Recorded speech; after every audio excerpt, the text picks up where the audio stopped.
Hello friends, welcome back to my channel. Friends, हम बात करेंगे आज गणेश चतुर्थी व्रत के बारे में। हिंदू पंचांग के अनुसार हर माह के कृष्ण पक्ष की संकट चतुर्थी मनाई जाती है। यह विशेष दिन गणेश जी की पूजा आराधना के लिए समर्पित होता है। इस दिन संकट चतुर्थी का व्रत रखना है और गणेश जी की विधि विधान के साथ पूजा करनी चाहिए। इससे शुभ फलों की प्राप्ति होती है और घर में सुख समृद्धि और खुशहाली आती है। तो ऐसे में आइए जानते हैं 2024 में संकट चतुर्थी व्रत की सही डेट, शुभ मुहूर्त और सभी पूरी जानकारी के साथ। तो फ्रेंड्स, आज के दिन देव महादेव के पुत्र गणेश की पूजा अर्चना करने का विधान है और भक्तों को उनके मनवांछित फल की प्राप्ति भी होती है। विधि विधान से व्रत करने पर शुभ कार्यों में सिद्धि भी मिलती है। और अब सबसे पहले चर्चा करते हैं कि इस साल कब है संकट चतुर्थी। तो देखो, वैदिक पंचांग के अनुसार एक दंत संकटी चतुर्थी ज्येष्ठ मास के कृष्ण पक्ष की चतुर्थी तिथि को मनाई जाती है। ज्येष्ठ मास के कृष्ण पक्ष की चतुर्थी तिथि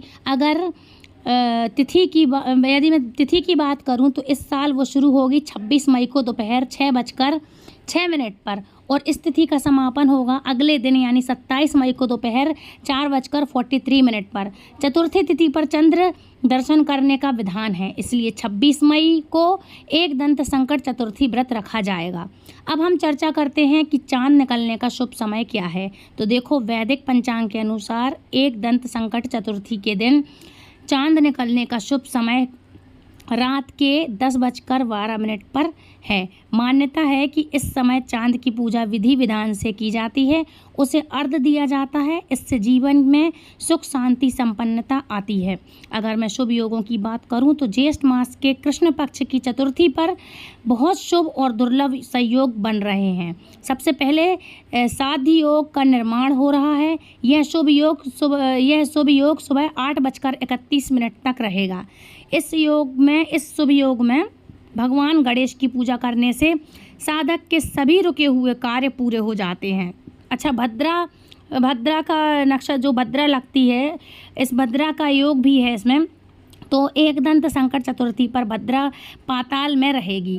पौराणिक और ज्योतिषी मान्यता के अनुसार जब भद्रा पाताल में रहती हैं तो उस दौरान पृथ्वीवासियों का कल्याण होता है।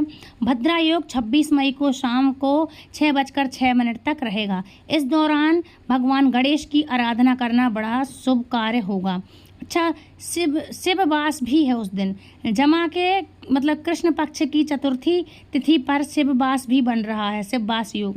यह शुभ योग प्रदोष काल में बनेगा। इस दौरान भगवान गणेश की पूजा करने से सौभाग्य में बहुत तेजी से बढ़ोतरी होती है।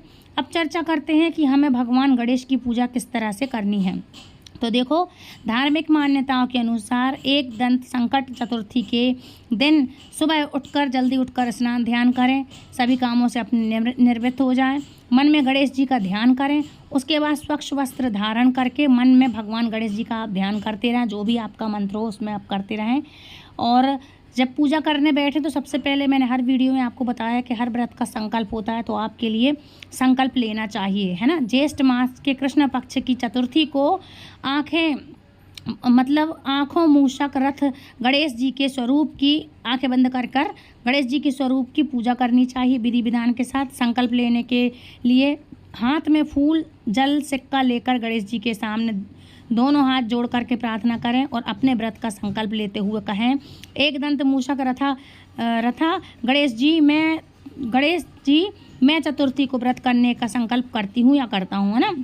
आज मैं पूरे दिन निराहार रह करके आपके स्वरूप का ध्यान करूंगी। शाम को आपका पूजन करके चंद्रोदय के समय चंद्रमा के अर्घ्य दे करके कुछ भोजन ग्रहण करूंगी या फलाहार या जो भी आप ग्रहण करते हो वो ग्रहण करूंगी। इस तरह से आपको संकल्प लेने के बाद पूजा के लिए बैठ जाना है ना।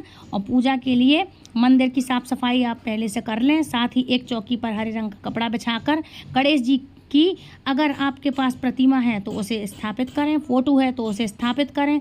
जो दिवाली पे हम लक्ष्मी गणेश जी के लिए लेते हैं, उनकी भी आप पूजा कर सकते हैं, जो जिनके यहाँ रखे हों। जैसे किसी के यहाँ चांदी के रहते, पीतल के रहते, अष्टधातु के रहते, उसके इस तरह से आप उन गणेश की पूजा कर सकते हैं। इसके बाद गणेश भगवान पर फूल के माध्यम से जल छिड़क के स्नान कराने के लिए स्नान कराना होता है। उसके बाद दीप प्रज्वलित करें। दीप जलाने के बाद 11 या 21 दुर्वा की गांठ बना करके गणेश जी को अर्पित करें। आपको पता ही है कि गणेश जी को दुर्वा बहुत पसंद होती है, लड्डू बहुत पसंद होते हैं। उसके बाद भगवान की विधिवत पूजा करें। आपका कोई कार्य बहुत दिनों से अटका हुआ हो तो किसी भी समस्या के समाधान के लिए इस दिन संकटनाशक गणेश स्तोत्र का आप 11 बार पाठ कर सकते हैं। भगवान गणेश को गुड़ के लड्डू जरूर चढ़ाएं। लड्डू आप 11-21 रखें। पूरा दिन गणेश जी के भजन और ध्यान में लगाएं। आप चाहें तो घर में आप किसी भी तरह से सादा सिंपल मोदक भी बना सकते हैं। जिस चीज़ के बनाना हो, आप मोदक भगवान को बहुत पसंद है ना। तो शाम के समय भी हम बढ़िया पूजा करेंगे। स्नान करके स्वच्छ वस्त्र धारण करेंगे, फिर विधि पूर्वक पूजा करें। धूप दीप अक्षत चंदन नैवेद्य से गणेश जी की पूजा करेंगे। और नैवेद्य के रूप में आप घी का बना हुआ हलवा पूरी भोग लगा सकते हो। पूजन के बाद चंद्रमा निकलने पर चंद्रमा को अर्घ्य देंगे, उनकी पूजा करेंगे। अच्छा, इस दिन याद रख लो कि कच्चा खाना नहीं बनाया जाता। गणेश जी के व्रत में अन्न ही खाया जाता है। कच्चा मतलब जैसे कड़ी हुआ, चावल हुआ, लहसुन प्याज हुआ, इन सब का ना सेवन करें, ना कच्चा भोजन बनाते। पूड़ी बनाते हैं इस दिन, तो पूड़ी बनाए होता है पक्का खाना, है ना। तो पक्का खाया जाता है, मतलब पूड़ी है, पराठे वगैरह वगैरह, जैसे सब कुछ आप खाएं और बिना लहसुन प्याज का खाएं, है ना। भगवान को भी भोग निकालें। कृष्ण पक्ष चतुर्थी व्रत कथा जरूर सुनना चाहिए। सुबह और शाम दोनों समय ब्रह्मा जी को ब्राह्मण को अपने सामर्थ्य के अनुसार दान देने के बाद उसके प्रसाद को सभी में बांट करके आप स्वयं भी ग्रहण कर सकते हैं। इस व्रत के करने से सौभाग्य और पति की सौभाग्यवती स्त्रियां को सौभाग्य प्राप्त होता है और कुंवारी लड़कियों को अच्छे पति की प्राप्ति होती है। इस व्रत के प्रभाव से शत्रुओं का विनाश होता है और सभी तरह के मनोरथ सिद्ध होते हैं, मन की इच्छाएं पूरी होती हैं। देखो, ज्येष्ठ ज्योतिष शास्त्र के अनुसार एकदम संकट चतुर्थी के दिन भगवान गणेश की पूजा होती है, एकदंत महाराज की, और इनकी पूजा की जाती है। जो लोग विधि विधान से पूजा पाठ के साथ व्रत रखते हैं उन पर भगवान गणेश की विशेष कृपा होती है, साथ ही उनकी सारी मनोकामनाएं पूरी हो जाती हैं। एकदंत संकट चतुर्थी व्रत के दिन संतान सुख की भी प्राप्ति होती है। याद रखना, बहुत सुंदर और बहुत फलदायक व्रत है। इसी के साथ मैं उम्मीद करती हूँ इस वीडियो में दी गई जानकारी आपके लिए बहुत उपयोगी होगी, और इससे रिलेटिव यदि कोई भी क्वेश्चन हो तो प्लीज़ आप हमें कमेंट करके पूछ सकते हैं, है ना। और जो व्रत करते हैं भगवान गणेश का, उनकी बुद्धि तो अच्छी होती है, तो अपनी अच्छी बुद्धि के लिए भी इनका पूजन कर सकते हैं। बच्चों से करवाएं, खासकर बच्चे भी इनकी पूजा करें, स्पेशली जो पढ़ने वाले हैं। आजकल सभी की बुद्धि पता नहीं कहाँ जा रही है, छोटे बड़े बुजुर्ग जिनके भी हैं, इनकी पूजा करने से अच्छी बुद्धि प्राप्त होती है। तो फ्रेंड्स, आई होप आज की वीडियो आपको पसंद आई होगी। यदि वीडियो पसंद आई तो लाइक शेयर कमेंट करना, चैनल सब्सक्राइब करना बिल्कुल ना भूलना। और यदि ये वीडियो पहली बार कोई देख रहा है, कोई नए जुड़े हैं हमारे चैनल से, तो प्लीज़ वीडियो को लाइक करें, चैनल सब्सक्राइब करके बेल आइकन को ऑल पे प्रेस करें ताकि आने वाली नोटिफिकेशन सबसे पहले आप तक पहुँचे। राधे राधे, हरे कृष्णा, जय श्री गणेशाय नमः। राधे राधे।